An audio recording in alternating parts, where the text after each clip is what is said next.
Madam, আপনাকে জন্মদিনের অনেক শুভেচ্ছা। একটা ছোট্ট উপহার এনেছি আপনার জন্য। থ্যাংক ইউ, কিন্তু গিফটের কি দরকার ছিল? ম্যাডাম, আমি তো গরিব মানুষ, তাই আপনার জন্য বেশি দামি কোনো উপহার আনতে পারিনি। আমার যেইটুকুনি সাধ্য ছিল তার মধ্যেই এটা এনেছি। আপনি একটু দেখুন না, আপনার হয়তো পছন্দ হবে। হ্যাঁ, আমি পরে খুলে দেখে নেব। তুমি যাও, তোমার কাজ করো, অনেক কাজ বাকি আছে, আর সন্ধ্যেবেলা অনেক গেস্ট আসবে।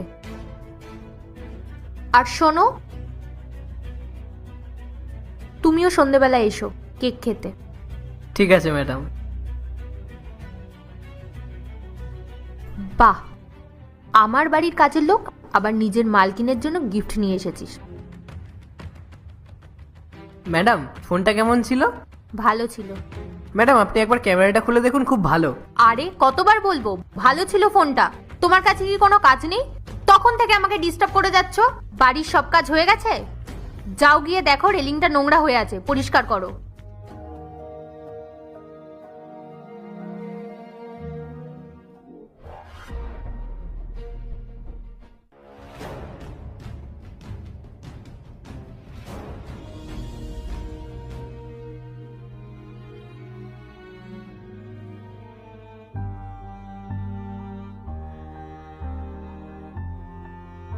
রাহুল, কি হলো? তুমি কাঁদছো কেন?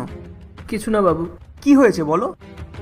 বাবু, আজকে ম্যাডামের জন্মদিন ছিল, তাই আমি একটু একটু করে টাকা জমিয়ে ম্যাডামের জন্য এই ছোট্ট উপহারটা এনেছিলাম, কিন্তু ম্যাডাম এটা ডাস্টবিনে ফেলে দিয়েছে। কি? ও এটা একদম ঠিক করেনি। তুমি কেঁদো না, তুমি একটা কাজ করো, আমার এই ফোনটা রাখো। কিন্তু বাবু। আরে রাখো, তোমার সাথে পরে কথা বলছি আমি। রনিত, হ্যাঁ বলো। এই ফোনটা গোপালের কাছে কেন ছিল? এটা তো আমি তোমাকে বার্থডেতে গিফট করেছিলাম। আমার এই ফোনটা পছন্দ নয়, তাই আমি গোপালকে দিয়ে এসেছি। তুমি এটা কি করে করতে পারলে রনিত? তুমি জানো এই ফোনটার সাথে আমার কতটা ইমোশন জুড়ে আছে? আমি আমার প্রথম স্যালারি থেকে তোমাকে এই ফোনটা গিফট করেছিলাম, আর তুমি সেটা বাড়ির কাজের লোককে দিয়ে দিলে। তোমার যদি পছন্দ না হতো তাহলে আমাকে ফেরত দিয়ে দিতে পারতে, ঘরে পড়ে থাকতো। তোমার গোপালকে দিয়ে দেওয়ার কি দরকার ছিল? আচ্ছা, এখন তোমার ইমোশন জেগে উঠেছে?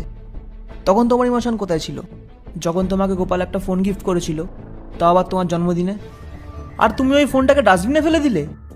আরে কি ভেবে তুমি ওই ফোনটাকে ডাস্টবিনে ফেলেছিলে? তুমি তো ভালো করেই জানো ও তোমার জন্য ফোনটা কিনেছিল, আর ফোনটার দাম 7 থেকে 8 হাজার টাকা তো হবেই। আর তুমি তো জানো ভালো মতো যে ওর স্যালারি কত। ওই বেচারা টাকা জমিয়ে ফোনটা কিনেছিল যাতে তোমার বার্থডেতে তোমাকে গিফট করতে পারে। আর তুমি কি করলে? ওর ইমোশনের কোনো দামই দিলে না। তুমি ওর গিফট করা ফোনটাকে ডাস্টবিনে ফেলে দিলে। যদি তোমার পছন্দই না হতো তাহলে তুমি আলমারিতে রেখে দিতে পারতে। খামোকা ডাস্টবিন